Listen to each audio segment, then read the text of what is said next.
Good morning, everyone. It's Monday, and I hate Mondays because I have to go back to work. Blah. And I'm drinking a soda pop right now because I am coffeeed out. Um. Anyway, I kind of want to talk about what happened this weekend and why the goats left after 24 hours of being here.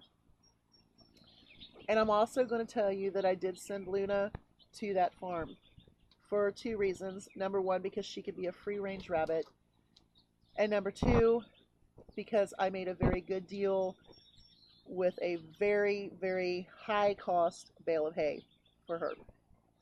Now, if the rabbit doesn't work out, she can come back here, and we've already discussed that if she, isn't what they want, then she's coming back here. Or if I decide, hey, I want the rabbit back, and I'm about ready to go pick her up right now because I just miss her. I missed making her salad this morning. I got up, was getting everything out, and I was like, oh, and then it dawned on me that she was not here.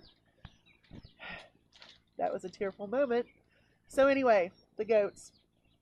If you watched my video yesterday, you saw Picasso, let me pet him. That took several hours to get him to even allow me to touch him. Freud, on the other hand, is like a deer. When you go and buy goats, make certain that they have been handled from birth and loved on and will not shy away from you when you approach them, because that is a sign that they are going to flip out if they are changed in an environment immediately.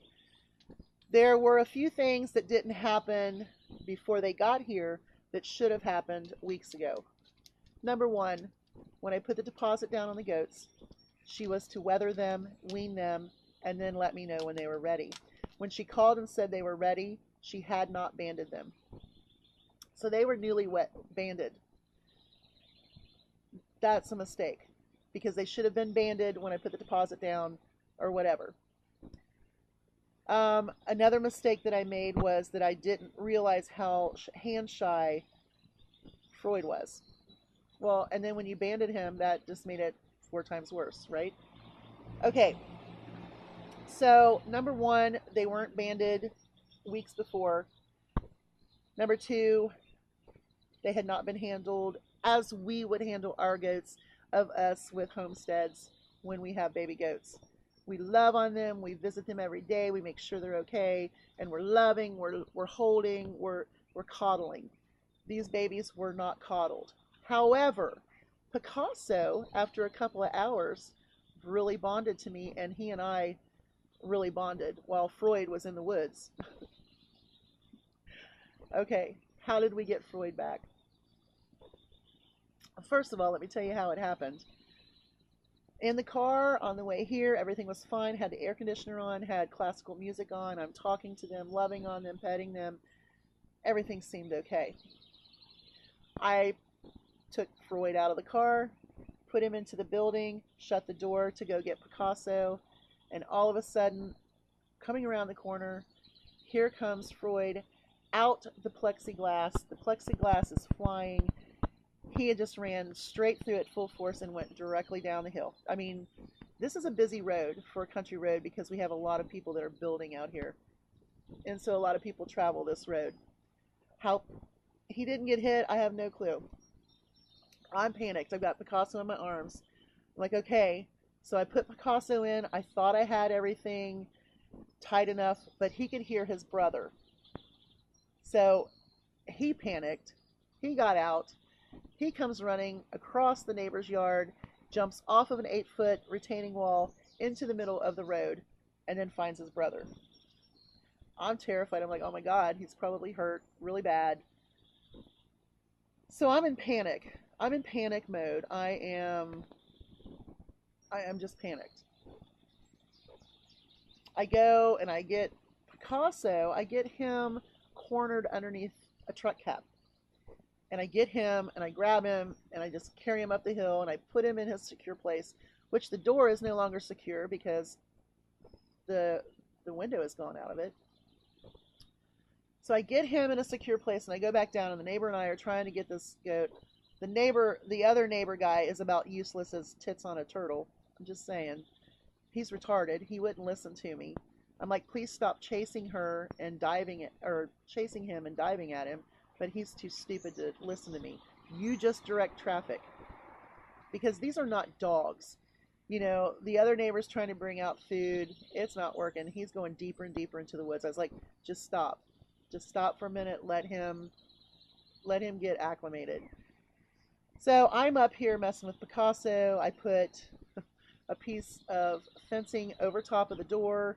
I make sure that everything is secure. I get some water in there, and I start working with Picasso, because at this point in time, I'm thinking, okay, if Picasso starts making enough noise, Floyd will come back to him into the barn. I can corner him, get him in, and then we're good. Well, that never happened. But I did work with Picasso. I was talking to the breeder on the phone. She says, do you have collars and leashes? And I was like, I do, but I don't have anything for them right now. And the reason I didn't was because I was going to buy really nice leather things and equipment for them.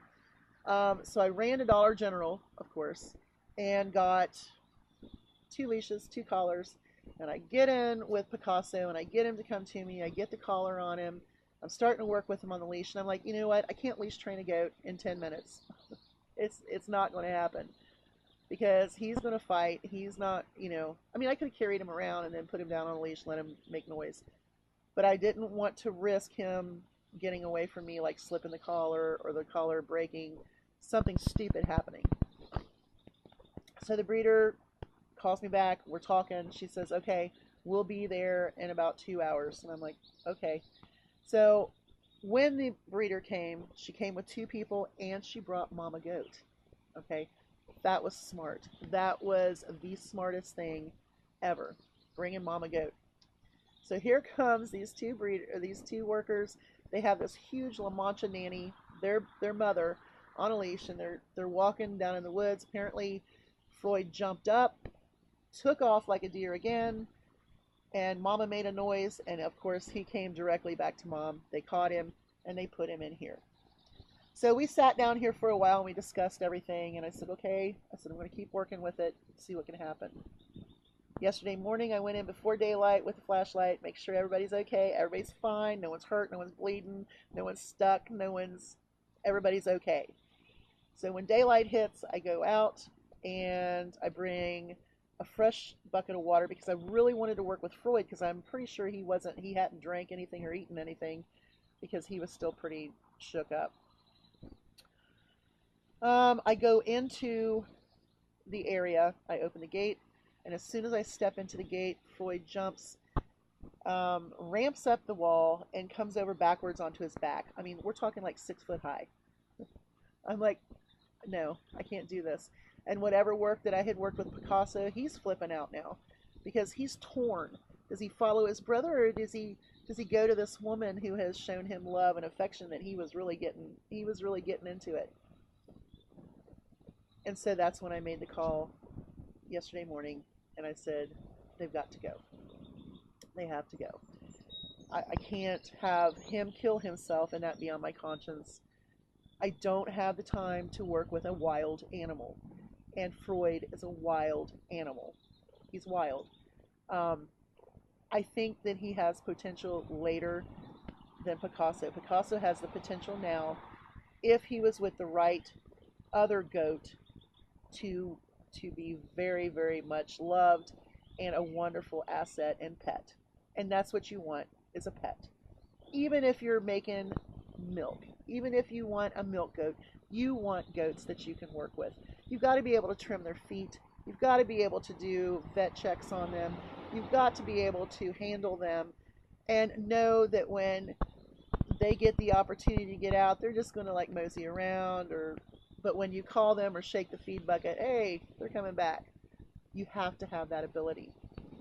And with Floyd, there was no ability like that. He had never been worked with.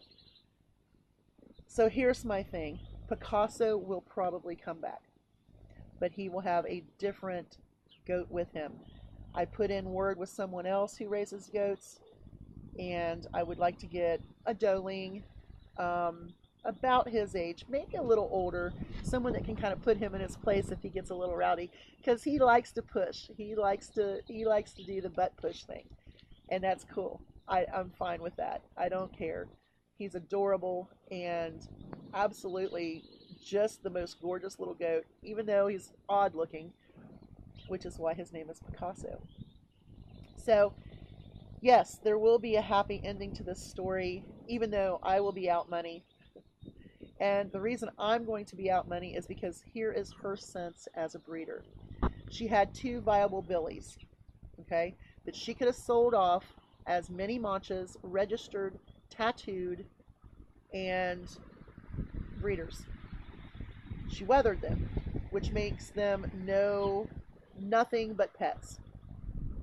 But Freud will need a lot of work to be a pet, and I don't have the patience to work with a wild animal such as him. I'm serious, you guys. He is like a deer.